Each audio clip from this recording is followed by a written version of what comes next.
Y ya habiéndonos ubicado en el distrito de Jesús María, en el lugar exacto donde sucedió este hecho, este magnicidio contra un presidente del Perú, el cual, si bien es cierto, gozaba de cierta popularidad, pero también tenía la misma o más cantidad de detractores, opositores, los cuales acusaban principalmente de que ganó las elecciones por fraude.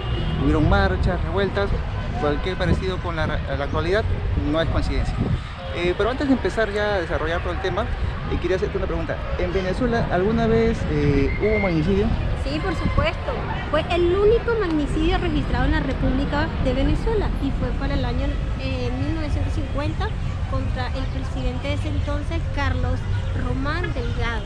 Ok, de ahí no ha habido otros. No. Esas cifras no las comparte Perú, ha habido más casos, pero para este video, para esta ocasión específicamente, estaré hablando de Luis Miguel Sánchez Cerro.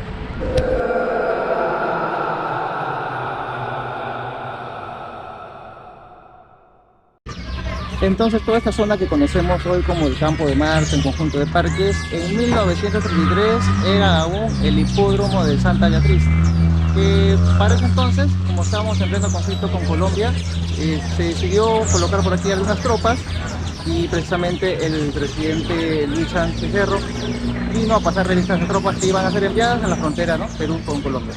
Y exactamente un 30 de abril de 1933, cuando realizaba esa función, es que sucedió este magnicidio.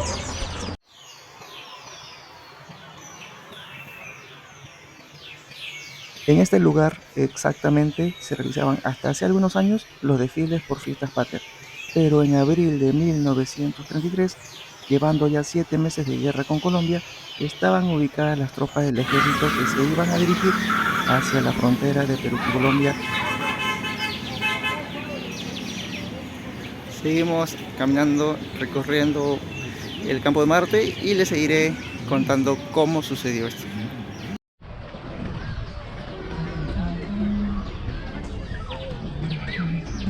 Y antes de continuar con el relato, es importante mencionar que Sánchez Cerro, antes del magnicidio, ya había sufrido varios atentados. Incluso la campaña política había sido caracterizada de violenta, principalmente entre los dos bandos que eran los preferidos de los electores. Estoy hablando por un lado Sánchez Cerro y por otro el partido aprista liderado por Víctor Raúl Aya de la Torre, siendo el resultado final de votos, ¿no? 152.000 a favor de Sánchez Cerro y 106.000 a favor de Lapra. Este vendría siendo como un 45 versus un 41% de los votos totales. Ese corto margen, ese escaso margen de 4%, fue la principal razón para que Lapra diga que no fue legal esa elección, que hubo fraude, que se manejaron las cifras, lo cual devino en protestas, marchas, enfrentamientos, que ahora les voy a empezar a...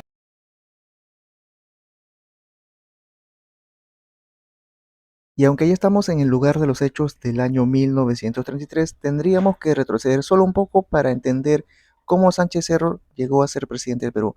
Si bien es cierto, dirigió al país en 2 ocasiones, la primera fue de manera temporal, transitoria, por un periodo de 6 meses, que fue a causa de un levantamiento que él inició en Arequipa y que concluyó con la renuncia del presidente de ese entonces, Augusto B. Leguía.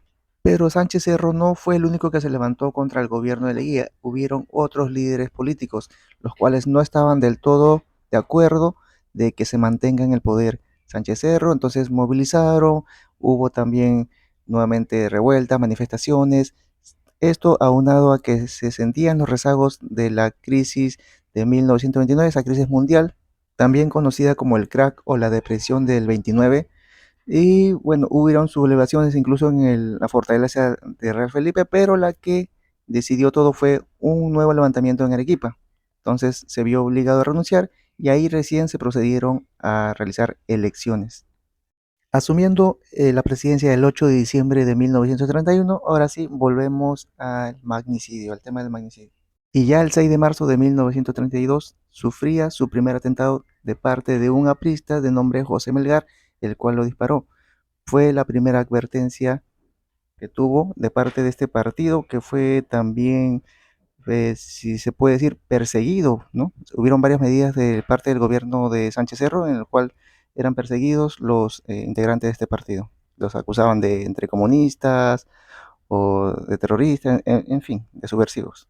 Pero sería en la mañana del 30 de abril de 1933 cuando el presidente Sánchez Cerro pasaba revista a los reclutas que iban a ser enviados a combatir en el conflicto armado con Colombia, y ya cuando se retiraba en un auto hispano-suizo descapotado como el que vemos en la imagen, es cuando recibe estos disparos de parte de quien fuera luego identificado como Abelardo Mendoza Leiva, quien también dijo que había sido un ex militante aprista, pero que en la actualidad era simplemente una persona que estaba en desacuerdo con su gobierno y logró cruzar el cordón de los guardias y se colgó prácticamente del coche presidencial y ahí por la espalda le disparó. Y aunque el chofer del auto presidencial aceleró ante el peligro, ya Mendoza Leiva había logrado su cometido. Luego esta persona también fue abatida, se le encontró luego hasta 20 heridas de bala, mientras que Sánchez Cerro era trasladado de emergencia al hospital italiano que quedaba en ese entonces en la avenida Bancay, en el centro de Lima. Pero tras 2 horas de agonía falleció, pues una de las balas que recibió se había alojado en el corazón. Entonces aquí les dejo con algunos recortes periodísticos de la época para que vean Y la bueno, ya se hizo de magnitud noche, de este también es el final de suceso. este video que espero haya sido de tu agrado, interesante conocer un poco de la historia del Perú o recordar tal vez. Y como nosotros será hasta un próximo video, un próximo destino.